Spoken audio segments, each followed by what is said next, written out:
નમસ્કાર મિત્રો અને વડીલો, તમારું બધાનું ગુજરાતી સ્ટોરી ચેનલમાં સ્વાગત કરું છું. દીકરીના પિતાએ કહ્યું, તારા સાસરીવાળા પર આપણે કેસ કરીશું, પણ તે પહેલાં એક શરત છે. દીકરીએ પૂછ્યું, શું? તો પિતાએ કહ્યું, જો આ સ્ટોરી તમને પસંદ પડે તો આ ચેનલને સબસ્ક્રાઇબ, લાઇક, શેર અને કમેન્ટમાં અભિપ્રાય જરૂર આપજો. બાજુમાં રહેલ બેલ આઇકનને જરૂર ઓન કરજો. આ સ્ટોરી છેલ્લે સુધી સાંભળશો, તમને ઘણું શીખવા મળશે. રિદ્ધિની ઉંમર 24 વર્ષની થઈ ચૂકી હતી.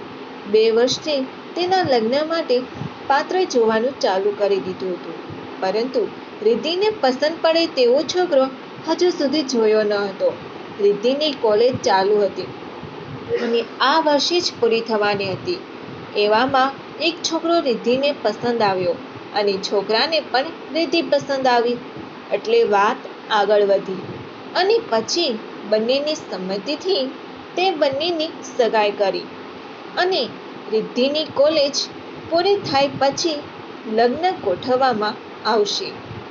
ખૂબ ધામધૂમથી લગ્ન કરવામાં આવ્યા. લગ્નના 1 મહિના પછી રિદ્ધિ પહેલી વખત પિયર રોકાવા માટે આવી હતી. ત્યારે તેનું મોઢું જોઈને પિતા સમજી ગયા કે દીકરીનો ચહેરો કંઈક છુપાવી રહ્યો છે.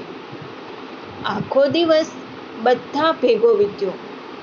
પછી રાત્રે એકાંતમાં દીકરી પાસે જઈને પિતાએ પૂછ્યું, બેટા, તારો ચહેરો કેમ આવ્યો છે? તને કંઈ થયું છે? દીકરીએ, ના રે ના, કંઈ જ નથી થયું. પિતાએ ફરી પૂછ્યું. તારી દીકરીએ બધી વાત કરી અને પછી કહ્યું કે મારા અને મારા સાસુ વચ્ચે જરા પણ બનતું નથી. પતિ, સસરા બધા ખૂબ જ સારા છે, પરંતુ સાસુ બહુ જ ખરાબ છે. વાત વાતમાં ટોક કર્યા કરે છે. દીકરીના પિતાએ આ થોડીક ગંભીર વાત લાગી, એટલે કહ્યું કે હું તને આ વાતનું સોલ્યુશન કાલે કહીશ, અને પોતાના રૂમમાં જતા રહ્યા. દીકરી પણ સૂઈ ગઈ. બીજા દિવસે સવારે જાગીને તૈયાર થઈ નાસ્તો કર્યો. તેના પિતા પણ તૈયાર થઈને આવ્યા, નાસ્તો કર્યો અને દીકરીને કહ્યું કે હું તને આજે તારા પ્રોબ્લેમનું સોલ્યુશન આપી દઈશ.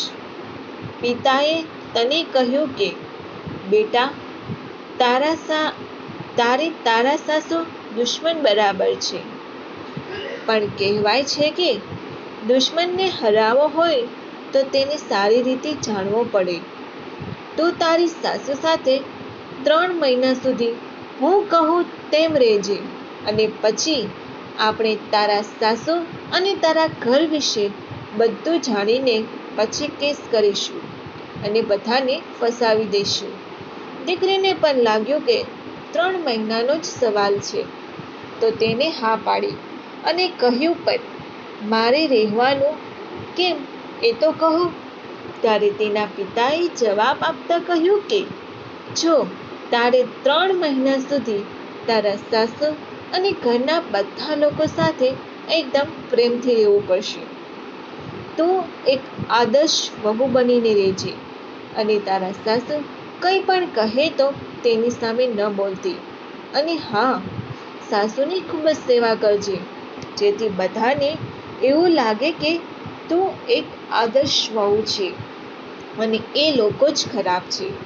અને 3 મહિના થાય એટલે પછી આપણે મેં તને કહ્યું કરીશું. દીકરી થોડા દિવસ રોકાઈને ફરી પાછી સાસરીમાં રહેવા માટે ગઈ. સાસરીમાં ગયા પછી રિદ્ધિ એકદમ જાણે બદલાઈ ગઈ.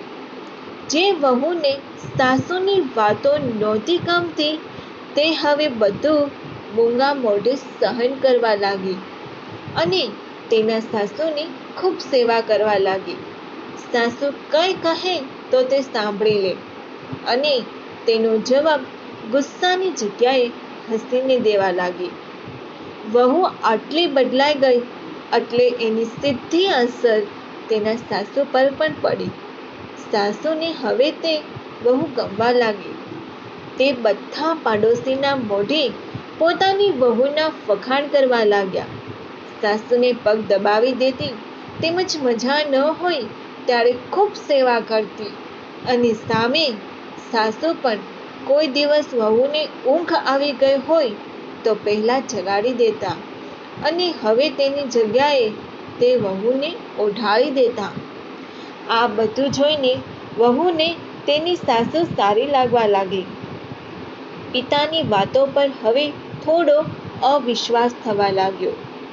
વિચાર્યું કે એવું ન કરવું જોઈએ, અને એક દિવસ તેને તેના પિતાને ફોન કર્યો.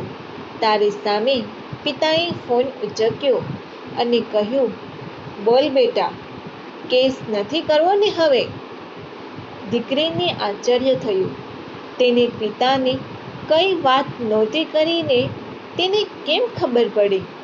તેને કહ્યું, ના, મને હવે આ ઘર ખૂબ જ ગમે છે, અને હું મારા સાસુની ફેવરેટ થઈ ગઈ છું.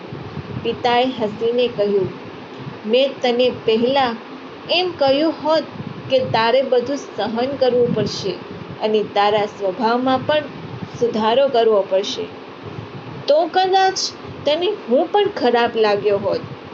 પરંતુ તને સમય એ શીખવાડી દીધું કે જો તું તારી જાતને બદલી શકીશ તો તારી સાસુ પણ બદલાઈ જશે. જો આ સ્ટોરી તમને પસંદ પડી હોય તો દરેક લોકો સાથે શેર કરજો, અને આવી સ્ટોરી સાંભળવા માટે આ ચેનલને સબસ્ક્રાઇબ, લાઈક, શેર અને કમેન્ટમાં પીપાઈ જરૂર આપજો. બાજુમાં રહેલ બેલ આઇકનને જરૂર ઓન કરજો, જેથી તમને આવી સ્ટોરી સાંભળવા મળે. આભાર.